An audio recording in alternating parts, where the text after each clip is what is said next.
Gurupyo Namaha. Welcome to your Divine Prayers channel. Let's chant together Sanskrit sloka with ease. For beginners who want to learn to chant this sloka can go through the link given in the description box. Today we will chant Gopala Vimshati. It is a 20-verse hymn by Swami Desikan, offers deep spiritual connection, fulfilling desires, granting wealth and providing liberation by focusing on Lord Krishna's charming childhood and divine acts, fostering love and experiencing his protective grace, leading to inner peace and divine blessings. श्रीमान् वेङ्कटनाथार्यः कवितार्किककेसरी वेदान्ताचार्यवर्यो मे सन्निधत्तां सदा हृदि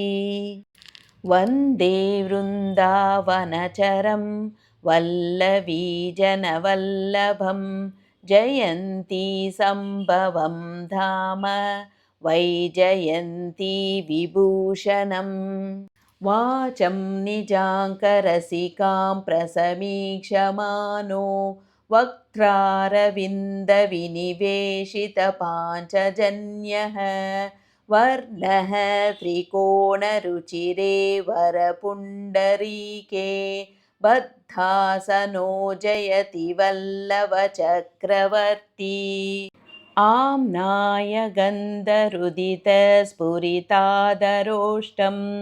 आस्राविलेक्षणमनुक्षणमन्दहासं गोपालडिम्बवपुषं कुहनाजनन्याः प्राणस्तनन्दयमवैमि परं पुमांसम् आविर्भवत्वनिभृताभरणं पुरस्तात् आकुञ्चितैकचरणनिबृहितान्यपादं दद्नानिबद्धमुकरेण निबद्धतालं नाथस्य नन्दभवने नवनीतनाट्यम् हर्तुं कुम्भे विनिहितकरः स्वादुहय्यङ्गवीनं दुष्ट्वा दामग्रहणचटुलां मातरं जातरोषां पायादीशत्प्रचलितपदौ नापगच्छन्नतिष्ठन् मिथ्या गोपः सपदि नयने मीलयन् विश्वगोप्ता व्रजयोषिदपाङ्गवेदनीयं मधुराभाग्यमनन्यभोग्यमीडे वसुदेववधूस्तनन्दयं तत् किमपि ब्रह्मकिशोरभावदृश्यम् परिवर्तितकन्दरम्बयेन स्मितफुल्लाधरपल्लवं स्मरामि विटपित्वनिरासकं कयोश्चित् विपुलोलूखलकर्षकं कुमारम् निकटेषु निशामयामि नित्यं निगमान्तैरधुनापि मृग्यमानं यमलार्जुनदुष्टबालकेलिं यमुनासाक्षिकयौवनं युवानं पदवीमदवीयसीं विमुक्ते रटवीं सम्पदम्बुवाहयन्तीम् अरुणाधरसाभिलाषवंसां करुणां कारणमानुषीं भजामि अनिमेषनिवेशनीयमक्ष्णो रजहद्यौवनमाविरस्तु चित्ते कलहायितकुन्तलं कलापैः करुणोन्मादकविग्रहं महो मे अनुयायि मनोज्ञवंसनालै रवतु स्पर्शितवल्लवी विमोहैः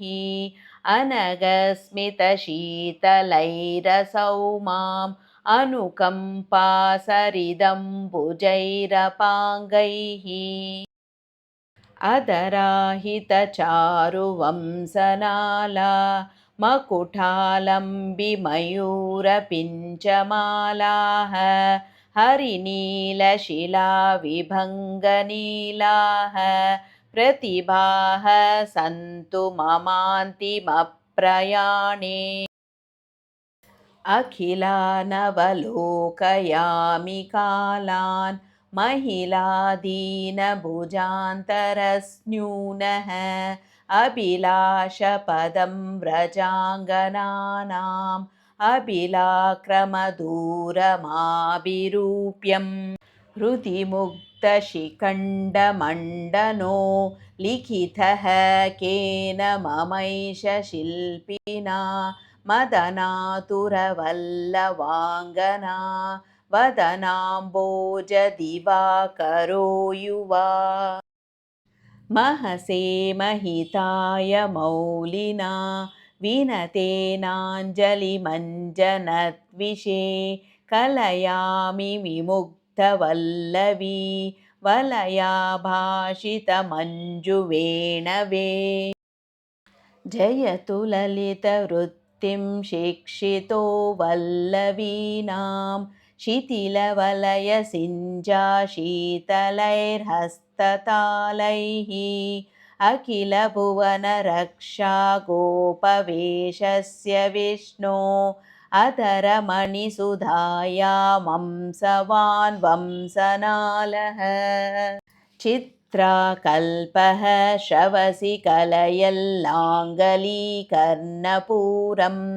ब्रह्मोत्तंसस्फुरितचिकुरो बन्धुजीवं ददानः गुञ्जाबद्धा मुरसि ललितां धारयन् हारयष्टिं गोपस्त्रीणां जयति कितवः कोऽपि कौमारहारी लीलायष्टिं करकिसलये दक्षिणे न्यस्तधन्या मंसे देव्याः पुलकरुचिरे सन्निविष्टान्यबाहुः मेघश्यामो जयति ललितो मेखलादत्तवेणुर्गुञ्जापीडस्फुरितचिकुरो गोपकन्या भुजङ्गः प्रत्यालीडस्थितिम् अधिगतां प्राप्तगाढाङ्कपालीं पश्चादीशन्मिलितनयनां प्रेयसीं प्रेक्षमाणः वस्त्रायन्त्रप्रणिहितकरो भक्तजीवातुरव्यात् वारी क्रीडा निबिडवसनो वल्लवी वल्लभो नः वासो हृत्वा दिनकरसुता सन्निधौ वल्लवीनां लीलास्मेरो जयति ललिता मास्थितः कुन्दशाखां सव्रीडाभिस्तदनुवसने ताभिरभ्यद्यमाने कामी कश्चित् करकमलयोरञ्जलिं याचमानः इत्यनन्यमनसा विनिर्मितां वेङ्कटेशकविना स्तुतिं पठन् दिव्यवेणुरसिकं समीक्षते दैवतं किमपि यौवतप्रियम् इति श्रीवेदान्तदेशिककृतं गोपालविंशतिस्तोत्रं सम्पूर्णम् यदक्षरपदभ्रष्टं मात्राहीनं तु यद्भवेत् तत्सर्वं क्षम्यतां देव श्रीकृष्ण नमोऽस्तु ते विसर्गबिन्दुमात्राणि पदपादाक्षराणि च न्यूनानि चातिरिक्तानि क्षमस्व श्रीकृष्ण अन्यथा शरणं नास्ति त्वमेव शरणं मम तस्मात् कारुण्यभावेन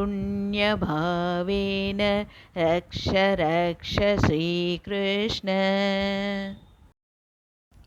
Let's chant together Hare Krishna Mahamantra 3 times for the welfare of all living beings. Hare Krishna, Krishna Krishna, Hare Hare, Hare Rama, Rama Rama, Hare Hare, Hare Krishna,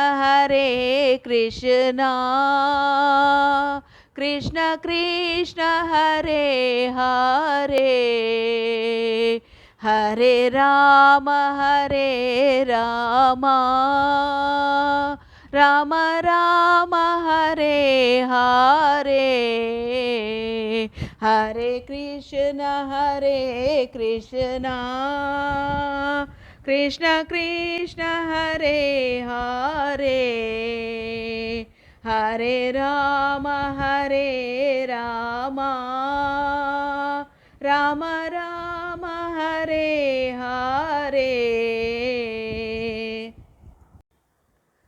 Hope you could follow along with me in chanting this sloka. More in queue. If you enjoyed this video, please like, share and click on the bell icon to subscribe and show your support.